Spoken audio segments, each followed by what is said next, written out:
नमस्कार साथियों, Nalanda online class में आपका हार्दिक स्वागत है। सबसे पहले तो आज गणतंत्र दिवस के पावन पर्व पर आपका सभी को हार्दिक शुभकामनाएं।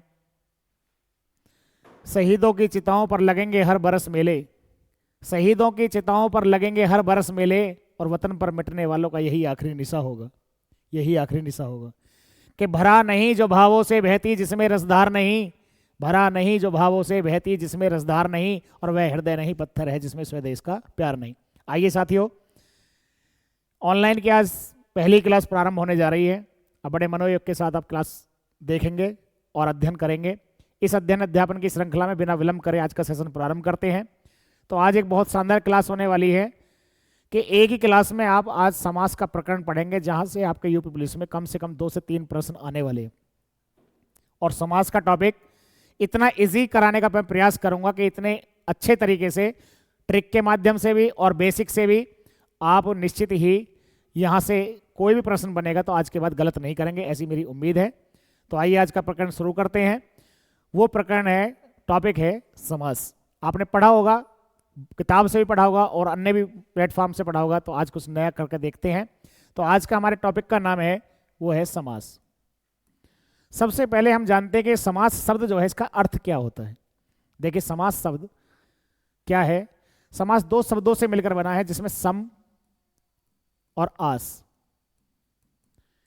सम का अर्थ होता है पास और आस का अर्थ होता है रखना, अर्थात 2 शब्दों को पास पास रखना समास कहलाता है।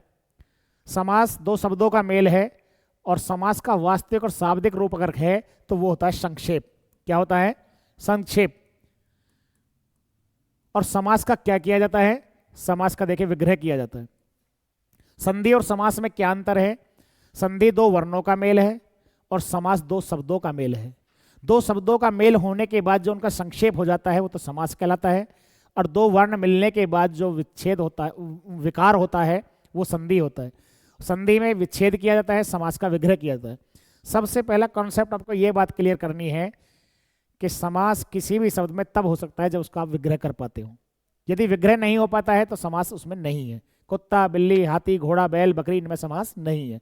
समास उस शब्द में होगा जिसका विग्रह अर्थात विस्तार रूप करके लिख पाते हैं। तो समास 2 शब्दों का मेल है। समास का शाब्दिक अर्थ क्या है? संक्षेप है। समास का विग्रह किया जाता है।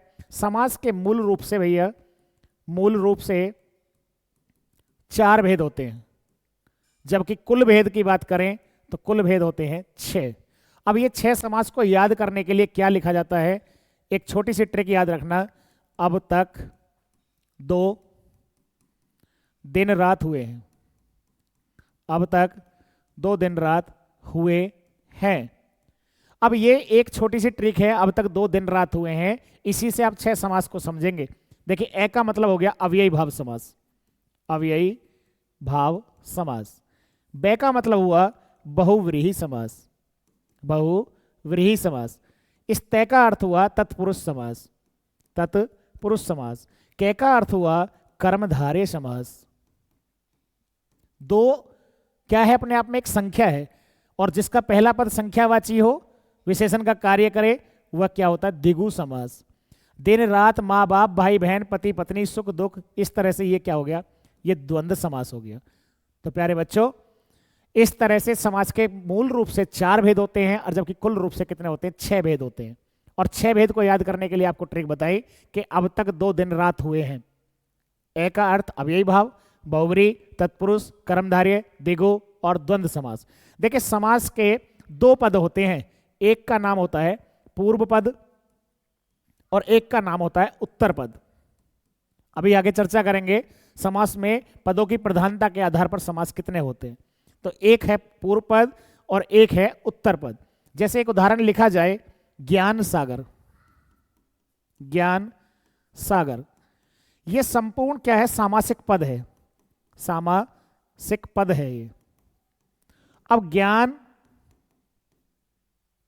पूर्व पद है, सागर उत्तर पद है, और ज्ञान का सागर, ज्ञान का सागर, ये क्या है? समास विग्रह है।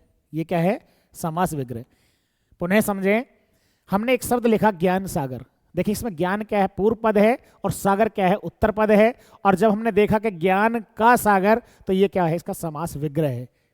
तो किसी भी समास के दो पद होते हैं, एक पूर्व पद और एक उत्तर पद। आइए आगे देखते हैं। अभी लिखा है हथकड़ी, हथकड़ी। तो हथ क्या है, पूर्व पद है, कड़ी क्या है, उत्तर पद है, संपूर्ण क्या है, सामासिक पद है, और इसका विग्रह करा जाए हाथ के लिए कड़ी, तो ये क्या हो गया, हाथ के लिए कड़ी। ये क्या हुआ, समास विग्रह हुआ। ठीक, तो सबसे पहले समास की बात करते हैं जिसका नाम है अव्ययी भाव समास। अव्ययी भाव समास।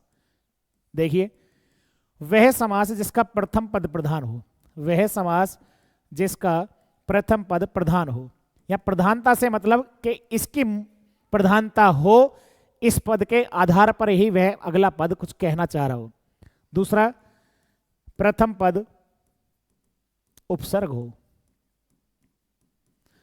उपसर्ग क्या होते हैं, उप माने पास और सर्ग माने दृष्टि।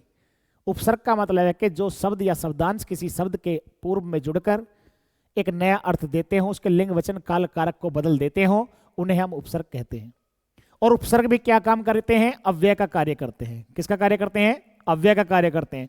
और तीसरी बात क्या कह रहे हैं कि सामासिक पद जो बने ना, वह सामासिक पद एक अव्यय का कार्य करे। तीन कंडीशन में आपको पूरा अव्यय भाव समझ में आ जाएगा, पूरा क्लियर हो जाएगा कि वह समास जिसका पहला पद प्रधान हो, वह समास जिसका पहला पद उपसर्ग हो, और वह समास जिसका संपूर्ण या सामासिक पद किसी अव्यय का कार्य करता हो। उदाहरण से समझें, एक शब्द है पेट। इस पेट से पहले मैंने भर लगाया, ये उपसर्ग जो है ये संज्ञा शब्दों से पहले ही जुड़ेगा, ये भी आप बात सुन लीजिए। अब भरपेट पूरा शब्द बना, अब भरपेट पर लिंग वचन काल कारक का कोई प्रभाव नहीं पड़ेगा। भरपेट खाता है, भरपेट खाती है, भरपेट खाएंगे, इस पर कोई प्रभाव नहीं पड़ेगा। इसलिए ये क्या हुआ, अव्ययी भाव समास। उदाहरण देखें, एक शब्द लिखा है शक्ति, और शक्ति से पहले मैंने लिखा यथा।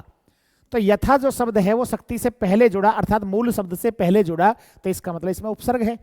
और उपसर्ग है, पूरा शब्द बना यथा शक्ति, शक्ति के अनुसार। ये कई बार एग्जाम में सवाल पूछा जा चुका है कि यथाशक्ति में कौन सा समास होगा। तो यथाशक्ति का विग्रह हुआ इस शक्ति के अनुसार, तो यथाशक्ति में अव्ययी भाव समास हुआ। ऐसे ही मैं अगर लिखता हूं आजन्म, आ जन्म, तो जन्म से पहले मेरा शब्द या शब्दांश जुड़ा है आ, अर्थात जन्म भर, आ जन्म।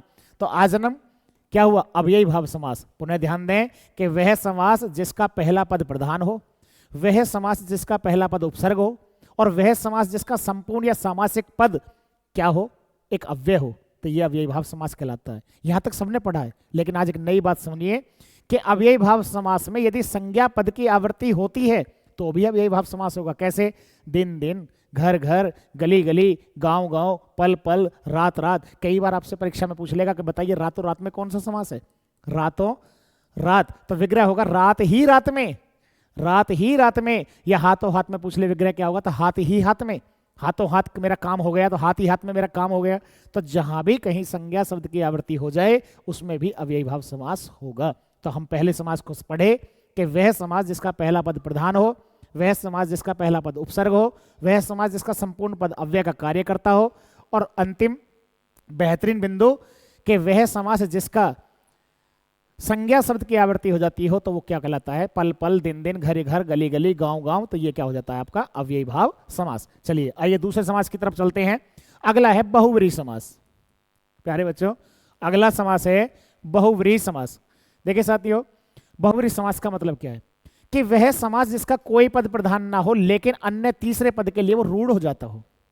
वह समास जिसका कोई पद प्रधान ना हो लेकिन अन्य तीसरे पद के लिए वो रूढ़ हो जाता हो, बदलाव ना होता हो।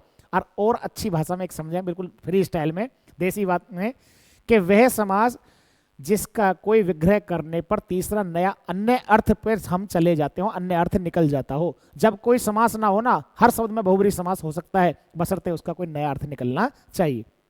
जैसे अब यहीं इस शब्द को पकड़िए, बहु माने बहुत और व्रीहि माने चावल। बहुत हैं चावल जिसके पास, अर्थात कौन, वणिक, वणिक मतलब बनिया। तो इसका कि नया अर्थ निकला, नए अर्थ के लिए रूढ़ हो गया, तो ये कहलाया बहुव्रीहि समास। अर्थात वह समास जिसका कोई पद प्रधान ना हो लेकिन अन्य तीसरे पद के लिए वो प्रधान या रूढ़ हो जाता हो, तो वह बहुव्रीहि समास कहलाता है। यहां पे ध्यान दें कि बहुव्रीहि समास सभी देवी देवताओं के नाम के पर्यायवाची जितने हैं अधिकतर वो बहुव्रीहि समास के ही उदाहरण होते हैं, और योग रूढ़ शब्दों में सभी में बहुव्रीहि समास होता है। एक उदाहरण देंगे, जैसे लिखा है गजानन। यहां पे एक छोटी सी बात बताना चाहूंगा कि जिन शब्दों के अंत में आनन शब्द जुड़ा हो, गजानन, दशानन, षडानन, पंचानन, चतुरानन, एकानन, तो आनन का मतलब होता मुख।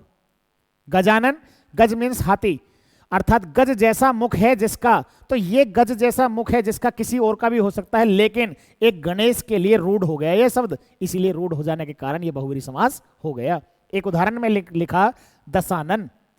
अब दशानन 10 है मुख जिसके, अर्थात मेरे माइंड में एक फिगर बनकर नई तैयार हो गई, जो हमें किसके लिए, वो हो गई रावण के लिए, अर्थात ये दशानन शब्द रावण शब्द के लिए रूढ़ हो गया तीसरे नए अर्थ के लिए, इसीलिए इसमें बहुव्रीहि समास कहलाएगा। अब मैंने लिखा है पंकज। पंक माने कीचड़ और जय माने पैदा होना, जिस शब्द के अंत में जय लग जाए प्रत्यय रूप में वहां पैदा होना। पंकज कीचड़ में पैदा होना, अंडज अंडे से पैदा होना, स्वेदज पसीने से पैदा होना। अभी पैट में एग्जाम में पूछा कि स्वेदज का अर्थ क्या होता है, तो स्वेद माने पसीना, जय माने पैदा होना। उद्भिज जमीन फोड़ के पैदा होना, जलज जल में पैदा होना। इसी प्रकार से कई परीक्षाओं में सवाल पूछा है कि बताइए द्विज का अर्थ क्या होता है, तो द्वि माने दो और जय माने पैदा, 2 बार पैदा होना। तो ये क्वेश्चन बड़ा इंपॉर्टेंट, द्विज का अर्थ पक्षी भी होता है, द्विज का अर्थ ब्राह्मण भी होता है, और द्विज का अर्थ दांत भी होता है। अब यहाँ पे चौथा जो विकल्प में ना हो वो इसका आंसर हो जाएगा। क्वेश्चन पूछ सकता है कि निम्नलिखित में से द्विज का अर्थ नहीं होता, तो द्विज का अर्थ पक्षी होता है, द्विज का अर्थ ब्राह्मण होता है, द्विज का अर्थ दांत होता है। खैर अपने बिंदु पर आते हैं, तो वह समास जो किसी तीसरे नए अर्थ की ओर या विग्रह करने पर किसी का तीसरा नया अर्थ निकल जाए, वो सब क्या होते हैं, बहुव्रीहि समास। अभी मैंने एक शब्द लिखा जी लंबोदर। अब ध्यान दें, लंबा है उदर जिसका, अर्थात ये किसके लिए हो गया, ये गणेश के लिए रूढ़ हो गया, यहां बदलाव नहीं होगा, किसी और को संज्ञा नहीं दी गई, इसीलिए सब में क्या हो गया, बहुव्रीहि समास हो गया। चलिए अगले समास की तरफ चलते हैं। बहुव्रीहि समास के बाद हमारा तीसरा आता है तत्पुरुष समास। तत्पुरुष समास, पहले इस शब्द को पकड़िए। देखिए शब्द की परिभाषा, शब्द का सार शब्द के अंदर निहित होता है, तो सबसे पहले हम काम करेंगे उस शब्द का मतलब जानने का, उसका पास जाने का। तो तत्पुरुष का मतलब तत् माने उसके, तत् माने उसका, उसका पुरुष, उसका पुरुष, तो यहां का विभक्ति आई, और का विभक्ति किसकी होती है, संबंध की, अर्थात यहां किसी संबंध बता रहा है। तो इससे एक बात सिद्ध हुई कि कारक के 8 भेद होते हैं, और प्रथम और अंतिम कारक को छोड़कर शेष 6 कारक के चिन्हों का जहां भी लोप हो जाता हो वही तत्पुरुष समास के भेद बन जाते हैं। और तत्पुरुष समास के अपने आप में कितने भेद होते हैं जी, 6, और कारक कितने होते हैं, 8। प्रथम और अंतिम कारक होता ही नहीं है, संबोधन और कर्ता कारक, इन 2 को छोड़ दिया, तो मेरी शुरुआत किससे होगी, कर्म तत्पुरुष समास से। कर्म तत्पुरुष समास से, कर्म तत्पुरुष समास से। कर्म तत्पुरुष समास अर्थात कर्म कारक का जो विभक्ति होती है, चिन्ह होता है, वो होता है को, अर्थात वह समास जिसका विग्रह करने पर यह को चिन्ह निकल के बाहर आ जाए या उस सामासिक पद के अंदर लोप हो जाता हो। उदाहरण के लिए एक सबसे बेहतर उदाहरण, जो एक बदनाम सा सवाल है, कितने ही परीक्षाओं में पूछा जा चुका है, उसका नाम है गगनचुंबी। देखिए साथियों, जब आप इसका विग्रह करेंगे, सबसे पहले आज की क्लास शुरू करने से पहले आपको एक बात बताई थी कि किसी भी शब्द में समास तब होगा जब आप उसका विग्रह कर पाते हो। यदि विग्रह नहीं कर पा रहे तो समास किस तरह से हो जाएगा। गगनचुंबी का विग्रह होगा गगन को चूमने वाला। गगन को चूमने वाला अर्थात इसमें को विभक्ति का लोप हो रहा है और विग्रह करने पर वो बाहर निकल के आ जा रही है। उदाहरण के लिए कितना अच्छा उदाहरण है, चिड़ी मार। चिड़ी मार का विग्रह होगा चिड़िया को मारने वाला, तो को विभक्ति का इसके अंदर लोप हो रहा है, विग्रह करने पर बाहर निकल के आ पा रही है, तो इसलिए कौन हुआ, कर्म तत्पुरुष समास। उदाहरण के लिए स्वर्ग प्राप्त, स्वर्ग प्राप्त, तो स्वर्ग को प्राप्त, इस तरह से कर्म तत्पुरुष हो गया। कर्म के बाद हमारा आता है कर्ता ने कर्म को करण से संप्रदान को के लिए अपादान से संबंध काकी के अधिकरण में पर संबोधन है अरे, तो अगला आता है करण। ये करण इस तरह से आपको लिखना है। करण का चिन्ह होता है के द्वारा या से, लेकिन यहां ध्यान रखें साथ के अर्थ में, साथ के अर्थ में अर्थात साधन के अर्थ में। कैसे, यहां लिखा जाए रतन जड़ित, रतन जड़ित, तो इसका विग्रह होगा रतन से जड़ा हुआ, रत्नों के द्वारा जड़ा हुआ। उदाहरण लिखा मैंने रस भरा। अब रस भरा कब कहेंगे, जब रस से भरा होगा या रस निकल जाएगा, नींबू निचड़ जाएगा, बताइए आप ही। तो रस भरा का विग्रह होगा रस से भरा हुआ, अर्थात वो से इसके अंदर है, क्योंकि से विभक्ति। देखिए एक बात और बताऊं आपको, एक वाक्य में एक से अधिक कारक तो हो सकते हैं, लेकिन एक सी नेचर के एक जगह दो कारक कभी नहीं हो सकते। जैसे गंगा हिमालय से निकलती है, वो उससे वहां से उद्गम हट गया, तो वहां पे अपादान रहेगा, और जबकि मैं पेन से लिखता हूं तो यहाँ कर्ण कारक रहेगा, क्योंकि यहाँ पे साधन का काम कर रहा है। तो एक से चिन्ह अर्थात एक सी नेचर के दो एक कैसे हो जाएंगे? एक वाक्य में एक से अधिक कारक हो सकते हैं। हे भरत, राम ने रावण को सीता के लिए सोने की लंका में रथ से उतार कर धनुष से मारा, 8 कारक आ गए। तो कारक तो एक ही हो सकते हैं, लेकिन एक सी प्रकृति के दो कारक एक जगह कभी नहीं हो सकते। रस भरा, करुणापूर्ण, कितना अच्छा उदाहरण है, करुणा पूर्ण अर्थात करुणा से भरा हुआ। एक उदाहरण कई बार एग्जाम पूछता है, इस क्वेश्चन को आप ध्यान रखेंगे। तुलसीकृत, जिस शब्द के अंत में ये इतना शब्द जुड़ जाए ना, कृत, कृत का अर्थ होता रचा हुआ या रचित, अर्थात तुलसी। अभी आप मार्केट में जाए तो क्या कहेंगे कि मुझे तुलसीकृत रामायण दे दो, तो तुलसीकृत का मतलब कि तुलसी के द्वारा लिखी हुई, तुलसी के द्वारा रचित। सूरकृत, सूरदास के द्वारा रचित। वाल्मीकि कृत, तो वाल्मीकि के द्वारा रचित। तो उसमें कौन सा समास होगा? कर्ण तत्पुरुष समास, जहां से विभक्ति का लोप हो जाए या के द्वारा विभक्ति का लोप हो जाए, साथ के अर्थ में हो जाए। चलिए आगे देखते हैं। इसी क्रम में अगला चौथा आता है हमारा संप्रदान तत्पुरुष समास। आज इस क्लास में ही आपके सारे समास का समाधान होने वाला है, समास का समाधान होने वाला है। तो संप्रदान का चिन्ह क्या होता है? के लिए। कोई भी क्रिया होती है किसी ना किसी चीज के लिए की जाती है, मैं भी यहां आया हूं आपके पढ़ाने के लिए आया हूं, तो कहने का मतलब जिसमें के लिए चिन्ह का लोप हो जाता हो। जैसे उदाहरण के लिए रसोई घर, रसोई घर, तो रसोई के लिए घर। हवन सामग्री, कितना अच्छा उदाहरण है, हवन सामग्री। आप विग्रह पर जाइए, हवन सामग्री, इसका विग्रह होगा हवन के लिए सामग्री। उदाहरण देखिए, गुरु दक्षिणा, क्या विग्रह होगा? गुरु दक्षिणा, अर्थात विग्रह होगा गुरु के लिए दक्षिणा। विद्यालय, विद्या के लिए आल्य। न्यायालय, न्याय के लिए आल्य। आल्य जिन शब्दों के अंत में लगेगा, विद्यालय, अनाथालय, भोजनालय, प्रतीक्षालय, देवालय, हिमालय, आल्य का अर्थ होगा घर, वो प्रत्यय रूप में लगा होना चाहिए। इसके बाद पांचवा आता है अपादान। अपादान तत्पुरुष समास से आस्य है भैया कि वह समास जिसमें अपादान कारक के से चिन्ह का लोप हो जाए, लेकिन अलगाव के अर्थ में या अलग होने के अर्थ में, अलग होने के अर्थ में, अलग होने के अर्थ में। कैसे? अभी एक उदाहरण लिखा हुआ है, पथ भ्रष्ट। पथ भ्रष्ट, ये कई पेपरों में एग्जाम में सवाल पूछ ले, इस पे स्टार बना लीजिए। पथ भ्रष्ट का मतलब पथ माने रास्ता, रास्ते से भटका हुआ, अर्थात पथ भ्रष्ट में कौन सा समास हो जाएगा? अपादान, क्योंकि वो उससे अलग हो गया, अलगाव हो गया उसका, रास्ते से भटक गया। इसी तरीके से धनहीन, धनहीन, धन से हीन, कर्महीन, कर्म से हीन, पाप मुक्त, पाप से मुक्त। तो याद रखें तीन बात कि जिन शब्दों के अंत में हीन आ जाए, मुक्त आ जाए, रहित आ जाए, उनमें अपादान होगा। धनहीन, कर्महीन, बुद्धिहीन, नेत्रहीन, शक्तिहीन, बलहीन। कितने उदाहरण ले लो, बताओ कितने उदाहरण बताने हैं? पाप मुक्त, बंधन मुक्त, कर्ज मुक्त, भय मुक्त, ये क्या है? सब उससे मुक्त हो गया। मैंने पिछली बार बैंक से कर्जा लिया, इस बार दे दिया, तो मैं कर्ज से क्या हो गया? कर्ज से मुक्त हो गया, तो इसलिए अपादान तत्पुरुष समास हो गया। इसी क्रम में भैया छठा आता है संबंध तत्पुरुष समास। संबंध तत्पुरुष समास। संबंध तत्पुरुष का मतलब है कि वह समास जिसमें संबंध कारक के, का, की, के चिन्ह का लोप हो जाए, का, की के चिन्ह का लोप हो जाए। कैसे हो जाए? देखें आगे, यह लिखा हुआ राजपुत्र, राजपुत्र अर्थात राजा का पुत्र। पुत्र का राजा से क्या है? संबंध, तो का, की के चिन्ह का लोप हो जाता हो। राजकन्या, राजकन्या। सेनापति, तो सेना का क्या? स्वामी या पति या मालिक। राष्ट्रपति, राष्ट्र का मालिक या राष्ट्र का स्वामी। भूपति, भूमि का मालिक। अर्थात वह समास जिसमें संबंध कारक के का, की के चिन्ह का लोप हो जाता हो। अगला है संबंध कारक हो गया। अब आता है अधिकरण। अधिकरण तत्पुरुष। अधिकरण का आप चिन्ह जानते हैं क्या होता है? में या पर। देखिए आपको कारक की विभक्ति तो याद करनी पड़ेगी। कर्ता ने कर्म को करण से, संप्रदान के लिए अपादान से, संबंध काकी के, अधिकरण में पर, संबोधन है अरे। इस तरह से आपको ये विभक्ति याद निश्चित करनी पड़ेगी। अब उदाहरण लिखा जाए, आप बीती। देखिए आप बीती, इसका विग्रह होगा अपने पर बीती, अपने पर बीती। तो इसमें कौन सा समास हो जाएगा भैया? अधिकरण तत्पुरुष समास। अभी अगर लिखा जाए जलमग्न, जलमग्न, जलमग्न, जल में मगन, ध्यान मग्न, तो ध्यान में मगन, हमें ध्यान मगन हो गई तो क्लास देखनी है, तो ध्यान में मगन, अपने पर बीती, जल मगन, प्रेम मगन, तो ये क्या होगा? अधिकरण तत्पुरुष समास, अधिकरण तत्पुरुष समास। तो तत्पुरुष समास का मतलब है कि आपको कारक के 8 विभक्ति का पता होना चाहिए। कारक क्या होते हैं? क्रिया से संबंध बताने वाले शब्दों को तो कारक कहते हैं। कारक का दूसरा नाम क्या? परसर्ग। और प्रत्येक कारक की अपनी एक निश्चित विभक्ति होती है। आपको अपने नाम से बुलाया जाएगा जब भी जाओगे, किसी और नाम से चले जाओगे।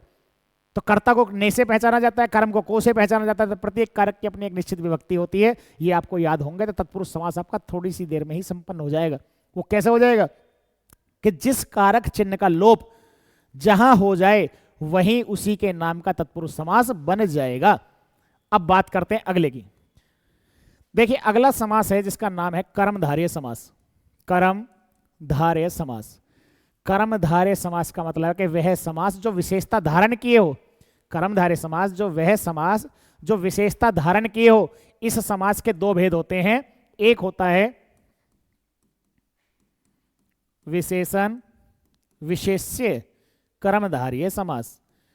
विशेषण विशेष्य का मतलब कि विशेषण वे शब्द जो किसी संज्ञा सर्वनाम की विशेषता बताते हो, और विशेष्य क्या जिसकी बताते हो उसको विशेष्य कहा जाता है। और दूसरा होता है उपमेय उपमान। उपमेय उपमान। उपमेय क्या होता है? जिसकी तुलना की जाए और किससे की जाए उसे क्या कहते हैं? उपमान कहते हैं। उदाहरण के लिए एक बहुत अच्छा शब्द लिखा हुआ है जिसमें कई बार एग्जाम पूछा है कि नील गाय में कौन सा समास है। तो नील क्या है? विशेषण। गाय कैसी है? नीली। तो एक कर्मधारय समास तो है, लेकिन कौन सा? विशेषण विशेष्य है। अभी मैं लिखूं काली मिर्च, तो मिर्च कैसी है? या काली है। अध मरा, मरा हुआ कैसा है? आधा मरा है। भला मानस, मानस कैसा है? भला है, भला मानुस। या लिखा जाए महासागर, महा माने विशाल, सागर कैसा है? विशाल है। तो ये है तो कर्मधारय, लेकिन कर्मधारय कौन सा है? विशेषण विशेष्य। उपमेय उपमान की बात करें तो यहां लिखा जाए चरण कमल। अब देखिए चरण कमल, चरण किसके समान है? कमल के समान। तो चरण क्या हुआ? चरण उपमेय हुआ। इसकी तुलना हो रही है, किससे हो रही है? कमल से हो रही है। ये क्या हो गया? उपमान हो गया। अभी यहां पे लिख दिया जाए मृग नयन, मृग नयन। नयन किसके समान? मृग मीन्स हिरण के समान। तो यहां पे भी कर्मधारय है, लेकिन कर्मधारय में कौन सा है? उपमेय उपमान। तो कर्मधारय समास वह होता है जो विशेषता धारण किए हो, लेकिन इसके दो भेद होते हैं, विशेषण विशेष्य और उपमेय उपमान। तो विशेषण विशेष्य में पहला पद विशेषण होगा और दूसरा पद विशेष्य होगा, और उपमेय उपमान में एक पद उपमेय होगा जिसकी तुलना की जाए और दूसरा पद क्या होगा? उपमान होगा। अब कर्मधारय की एक विशेष बात देखिए, अब कितनी अच्छी बात है। अभी थोड़ी देर पहले आपको बताया था कि यदि कहीं संज्ञा शब्द की आवृत्ति होती है, दिन दिन, घर घर, गांव गांव, गली गली, पल पल, तो अब यही भाव समास होगा। लेकिन यदि कहीं विशेषण की आवृत्ति हो गई ना, जवान जवान, बूढ़े बूढ़े, लाल लाल, गरीब गरीब, तो उसमें कर्मधारय समास हो जाएगा। ध्यान देना, लाल लाल, गरीब गरीब। अब गरीब क्या है? गरीब विशेषण है और विशेषण की आवृत्ति हो रही है। हर जगह इस चिन्ह का मतलब द्वंद्व समास कभी नहीं होता। मैं आपको 3 उदाहरण लिख के दूं। अगर मैं कहूं कि पाप पुण्य, पाप पुण्य, और यहां लिख दूं पल पल, और यहां लिख दूं मैं लाल लाल, 3 शब्द लिखे हैं, तीनों में 3 ही समास हैं। क्यों है? क्योंकि पाप पुण्य, पाप या पुण्य इसका विग्रह होगा। इसमें कौन सा? वैकल्पिक द्वंद्व समास है, क्योंकि द्वंद्व समास के 3 भेद होते हैं, समाहार, इतरेत्तर, वैकल्पिक। तो यहां पाप या पुण्य विग्रह होगा, इसमें द्वंद्व हो गया। और यहां पल पल, यहां संज्ञा की आवृत्ति हो रही है, ये अव्ययी भाव हो गया, और यहां विशेषण की आवृत्ति हो रही है, तो यहां कौन हो गया? कर्मधारय समास हो गया। अगला देखते हैं, नेक्स्ट। अगला है कर्मधारय के बाद द्विगु समास। देखिए द्विगु एक छोटी सी टेक्निक है कि एक को छोड़कर दुनिया की जितनी भी गिनती होती है ना, वो सारे बिगड़ा हुआ रूप होती है, अर्थात तद्भव होती है। 1 का 1, 2 का द्वि, 3 का त्रि, 4 का चतुर्थ, 5 का पंचम, 6 का षष्ठ, 7 का सप्तम, 8 का अष्ट, 9 का नवम, 10 का दसम, 11 का एकादश। तो यहां एक चीज आ रही है 2, द्वि माने 2, अर्थात वह समास है। तो सारा क्लियर हो गया। वह समास जिसका पहला पद ही क्या हो जी? संख्या हो। कोई ऐसा उदाहरण मुझे बता दो जिसका पहला पद 100% संख्या ना हो करके और द्विगु हो जाता हो। बताओ, कोई उदाहरण मिल ही नहीं पाएगा। तो वह समास जिसका पहला पद संख्या हो, लेकिन संख्या के साथ साथ होने के साथ वो किसका काम करेगा? संख्या का होने के बाद विशेषण का कार्य करेगा। और संख्या होने के बाद भी कभी भी उसका कोई तीसरा नया अर्थ नहीं निकलेगा, तीसरा नया अर्थ नहीं निकलता, उदाहरण के नहीं निकलेगा। कैसे? अभी मैंने लिखा चौराहा, चार रास्तों का समूह, नया अर्थ नहीं निकला, तो इसलिए क्या है? द्विगु समास है। द्विगु समास समूह का बोध कराता है। चार रास्तों का समूह, मैंने लिखा यहां पे नवरात्र, नवरात्र, 9 रातों का समूह, नया अर्थ क्या निकल गया जी?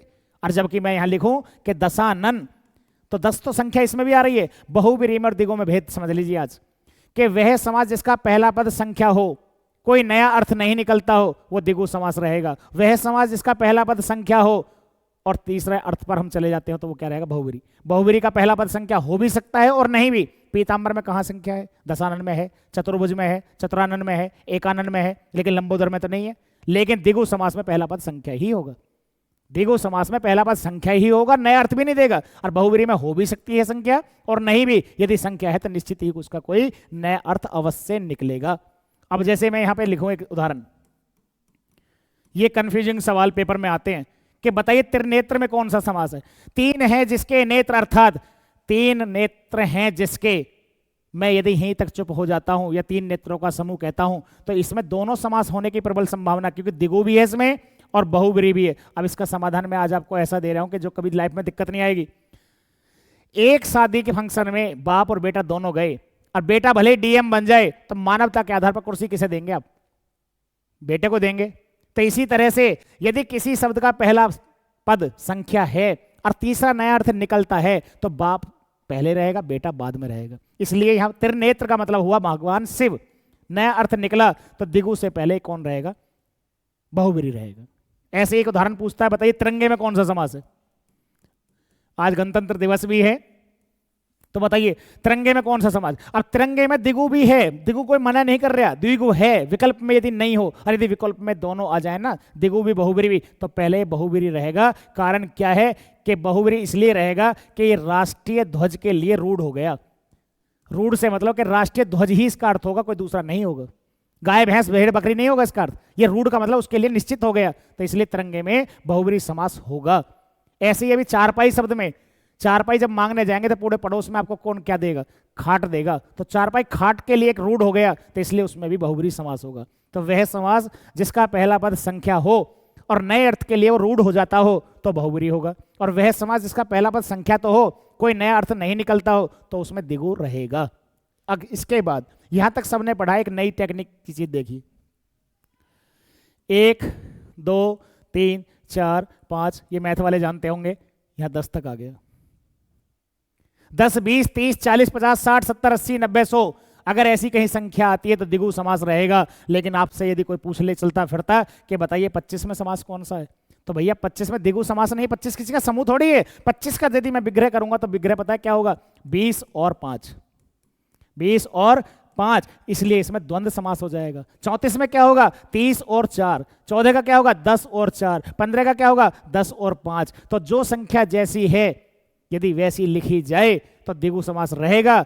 अन्यथा जिसको विग्रह के रूप में, जिसको और के रूप में लिखा जाए, 75 का विग्रह होगा 70 और 5, 25 का होगा 20 और 5। और यदि और भी अंदर गहराई तक जाना है ना, तो आपको जानना चाहिए इसमें छोटी संख्या पहले आती है, बड़ी बाद में आती है। इसका सही वास्तविक विग्रह होगा 5 और 20। ठीक है, तो ये आप ध्यान रखेंगे, इसमें ये विशेष बात है। अब द्विगु के बाद एक समास बचता है जिसका नाम क्या है? द्वंद्व समास। द्वंद्व, इसको ऐसे लिखो चाहे ऐसे लिखो, मर्जी आपकी है। एक ही चीज को लिखने के कई तरीके हैं। तो द्वंद्व समास क्या है कि वह समास जिसके दोनों पद प्रधान हो। देखिए सुने ध्यान से, वह समास जिसका पहला पद प्रधान हो, अव्ययी भाव।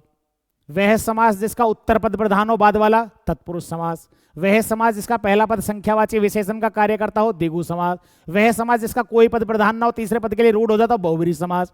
और वह समास जिसके दोनों ही पद प्रधान हो, द्वंद्व समास। इस द्वंद्व समास के 3 भेद होते हैं। ये भी आपने नहीं पढ़ा होगा, क्योंकि आपने पढ़ा क्या है? पाप पुण्य, दिन रात, माँ बाप, भाई बहन, सब में द्वंद्व है। लेकिन ऐसा नहीं है, अभी बताऊंगा कैसे। सबसे पहले का नाम है समाहार, दूसरे का नाम है इतरेतर, और तीसरे का नाम है वैकल्पिक। परीक्षा की दृष्टि से आपको बहुत डीप पढ़ना पड़ेगा, तब जाके कोई सवाल बनता है। समाहार का मतलब है, समाहार का मतलब कि वह समास जिसके दोनों पदों के बीच उसकी जैसी नेचर वाले, उसकी जैसी प्रकृति वाला शब्द कुछ और भी छिपा हो। उदाहरण के लिए कहीं कूड़ा पड़ा हुआ है, मैं आपसे कहता हूं कि कूड़ा देख के हटाना, यहां से मिट्टी का ढेर देख के हटाना, कीड़े मकोड़े निकल सकते हैं। तो कीड़े मकोड़े बोलने से सांप, बिच्छू, चींटी, बिल्ली सब इसके अंतर्गत आ गए। जीव जंतु, जीव जंतु कहने से सारे इसके अंतर्गत आ गए। बहू बेटियों की इज्जत करनी चाहिए, तो ये नहीं कि बहू की और बेटी की करो बाकी कहां जाए, तो चाची, ताई, मामी, मौसी सब उसके संबंध वहां पे आ गए। किसी के घर गए, उसने चाय पानी की नहीं पूछी, तो आप ये कहोगे चाय पानी की नहीं पूछी, बड़ा हराम आदमी है।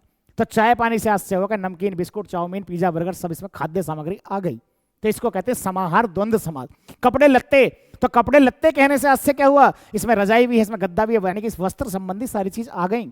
जबकि कपड़े का विलोम लत्ते थोड़ी होता है। लोग रटाते क्या है इस प्लेटफॉर्म पर, यही तो खासियत है। यहाँ रटना नहीं है, यहाँ वास्तविकता से परिचय होना है। यहाँ कोई चीज ऐसी नहीं है, यहाँ हर सब्जेक्ट का आपको स्पेशलिस्ट मिलेगा। अभी आप गांव के डॉक्टर के पास जाएं तो दाढ़ का इंजेक्शन भी लगा देगा, हड्डी का भी लगा देगा और सबका कर देगा काम। लेकिन एम्स में जाएंगे तो वहाँ डेंटिस्ट अलग मिलेगा, कार्डियोलॉजिस्ट अलग मिलेगा, ऑक्लोपेस्टिस्ट अलग मिलेगा, ठीक है, और डायग्नोस करने वाला अलग मिलेगा। तो स्पेशलिटी जो होती है वो अपने विषय में पारंगत होती है। आप एक विषय के प्रकांड हो सकते हैं, दो के हो सकते हैं, लेकिन ऐसा कभी हुआ है कि एक आदमी सारे सब्जेक्ट पढ़ा सकता है? मैं जितना बेहतर हिंदी पढ़ा सकता हूँ, मैं कभी केमिस्ट्री पढ़ा सकता हूँ क्या? मुझे क्या पता कौन सा केमिकल कैसे रिएक्शन करेगा। यदि कर भी दी तो ऐसा हो सकता है कि ब्लास्ट हो जाए या डिजिटल बॉडी उड़ कर भग जाए। चलिए, इतरेतर क्या होता है कि वह समास जिसके दोनों पदों के बीच इस लगने वाले, इसको क्या कहते हैं भैया? इसको कहते हैं योजक चिन्ह। क्या कहते हैं? योजक चिन्ह। इसको हाइफन कहते हैं। वह समास जिसके दोनों पदों के बीच लगने वाले चिन्ह का अर्थ और निकलना चाहिए। आपसे कोई पूछे कि बताइए भाई मार बाप का विग्रह क्या होगा भैया? कोई पूछे गुरु शिष्य का विग्रह क्या होगा भैया? बताइए जरा। गुरु शिष्य, तो माँ बाप, गुरु शिष्य, पति पत्नी, इनका विग्रह पता क्या होगा? माँ और बाप, गुरु और शिष्य, पति और पत्नी। अब आ जाते हैं तीसरे पर, वैकल्पिक। तो वैकल्पिक अगर मैंने लिखा पाप पुण्य, तो एक समय में एक ही घटना होगी, दोनों कैसे हो जाएंगे? पाप या पुण्य। वास्तविक विग्रह होगा पाप या पुण्य। दिन रात का क्या होगा? दिन या रात। सुख दुख का क्या होगा? सुख या दुख। पाप पुण्य, सुख दुख, जीवन मरण, लाभ हानि। देखिए 6 चीज हमारे बस में ही नहीं है। जीवन मरण, लाभ हानि, यश और अपयश। तो यश अपयश का विग्रह क्या होगा? यश या अपयश। यश अपयश। लाभ हानि का विग्रह क्या होगा? अब रट लिया यदि आपने कि नहीं यहां तो चिन्ह आ रहा है जी योजक, ये द्वंद होगा, लेकिन विग्रह कराने लगा तो फिर क्या करोगे? तो लाभ हानि का विग्रह होगा लाभ या हानि, जबकि बहु बेटी का विग्रह होगा बहु और बेटी इत्यादि। ये भी ध्यान दीजिए, अगर कोई पूछे कि जीव जंतु का विग्रह क्या है, तो जीव जंतु का विग्रह होगा जीव और जंतु इत्यादि आदि। उसमें और भी समाये हुए हैं, कपड़े लत्ते इत्यादि, कुछ और भी समाया हुआ, चाय पानी इत्यादि। और दिन रात का विग्रह होगा दिन या रात, और माँ बाप का विग्रह होगा माँ और बाप। ये था द्वंद्व समास। और इसकी एक विशेष बात जो आपको नहीं पता होगी वो मैं बता रहा हूं। एक विशेष पॉइंट वो क्या है, सबसे पहले क्लास शुरू जब करी तो बताया कि द्वंद्व किसी भी समास के 2 पद होते हैं, एक पूर्व पद और एक उत्तर पद। समास के 2 ही पद होते हैं ना, एक पूर्व पद और एक उत्तर पद। लेकिन ये एकमात्र समास ऐसा जिसमें 2 से ज्यादा पद होते हैं। वो कैसे होते हैं? उदाहरण लिखा है, कंद, मूल, फल। 2 से ज्यादा समास पद हो गए, इसलिए एक ही पूरी हिंदी में समास है जिसमें 2 से अधिक पद होते हैं। वो कौन है? द्वंद्व समास। कंद मूल फल। उदाहरण दूसरा सुन लीजिए, तन मन धन सब कुछ तेरे अर्पण। तन मन धन, कहते जरूर है कि तन मन धन सब कुछ तेरे अर्पण। 500 का नोट गिर के देखो, पहले अपनी जेब में जाएगा। तो इसलिए तन मन धन सब कुछ तेरे अर्पण। तो ऐसे करके आपको पढ़ाई में लगाना, तन मन धन से अर्पण कर देना अपने आप को। तो ये क्या हो जाएगा? आपका द्वंद्व समास। इस प्रकार से सबसे पहले आज की जो हमने क्लास करी, देखिए यहां से हमने प्रारंभ किया। 5 मिनट में सार संक्षेप समास को समझिए। आज का हमारा प्रकरण था समास। समास में 2 शब्द होते हैं, सम प्लस आस। सम का अर्थ है पास और आस का अर्थ है रखना, अर्थात 2 शब्दों को पास पास रखना क्या कहलाता है? समास कहलाता है। समास का वास्तविक रूप शब्द क्या है? शाब्दिक अर्थ संक्षेप, छोटा कर देना। और समास का क्या कहता है? विग्रह। संधि और समास में क्या अंतर है? समास 2 शब्दों का मेल है, संधि 2 वर्णों का मेल है। 2 वर्ण मेल होने के बाद जो परिवर्तन होता है, जो विकार होता है, वो संधि कहलाती है। संधि का विच्छेद होता है, समास का विग्रह होता है। समास के कितने पद होते हैं? 2। पहले का नाम पूर्व पद, दूसरे का नाम उत्तर पद। अब देखिए समास के मूल रूप से भेद कितने, 4, कुल कितने, 6। और 6 समास को याद करने की ट्रिक कितनी बेहतरीन है कि अब तक 2 दिन रात हुए, मेरे को तो आते ही हुए 2 दिन रात हुए अभी तक। अब तक 2 दिन रात, ए का मतलब अव्ययी भाव, बे का मतलब बहुब्री, ते का मतलब तत्पुरुष, के का मतलब कर्मधारय, और 2 संख्या है द्विगु समास, और दिन रात माँ बाप कहाँ आते हैं, द्वंद्व समास में।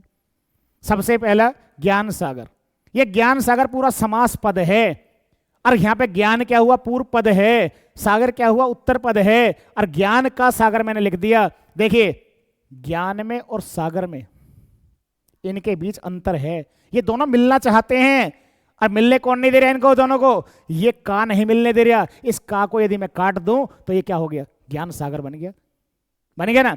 और ये दोनों के बीच का हमारे को नुकसान दे रहा है, इसीलिए तो हिंदी में समास की आवश्यकता पड़ी कि शब्द कम कहें, हम जितना कम बोलेंगे उतना ही तो अच्छा है।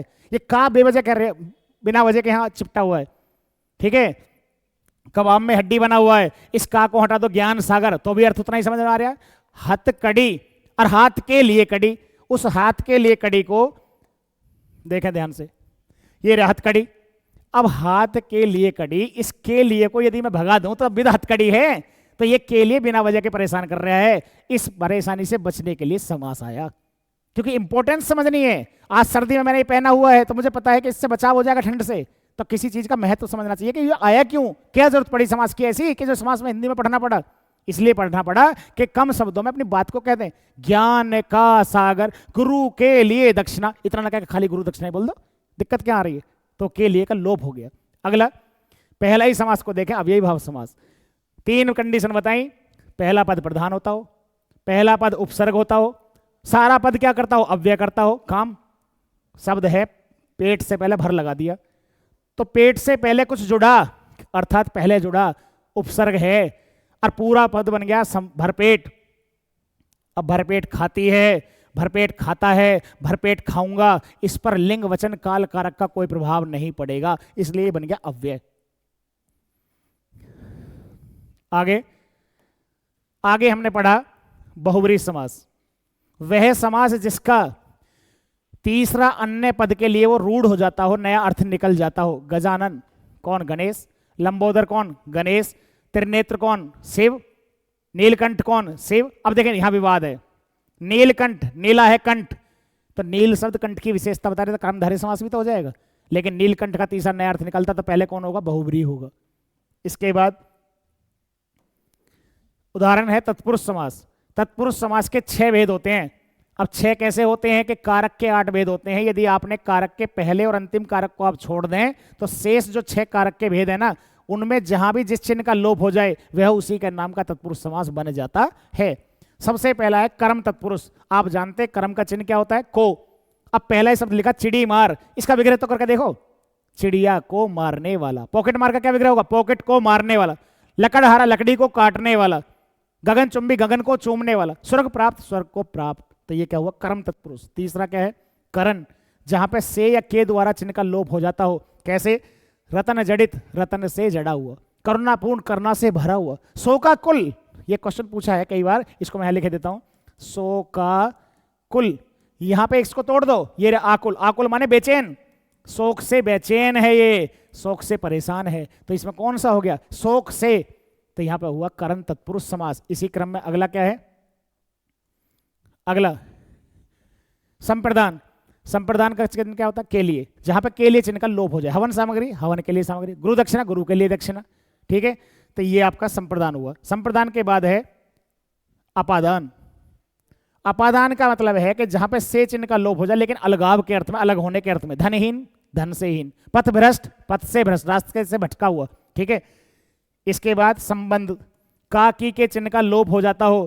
का की के चिन्ह का लोप हो जाता हो। उदाहरण लिखा है राजकन्या, राजा की कन्या। ठीक है, सेनापति, पति जहां लगेगा वहां क्या, सेनापति, राष्ट्रपति, भूपति, करोड़पति, लखपति, लेकिन ध्यान देना उमापति।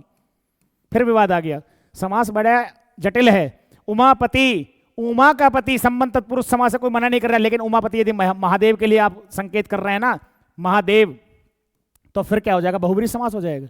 फिर बहुब्री समास हो जाएगा यदि तीसरे अर्थ के लिए चला जाता है तो। इसके बाद नेक्स्ट देखते हैं नंबर 7 पेज पर, कर्मधारय समास। वह समास जो विशेषता धारण किए हो।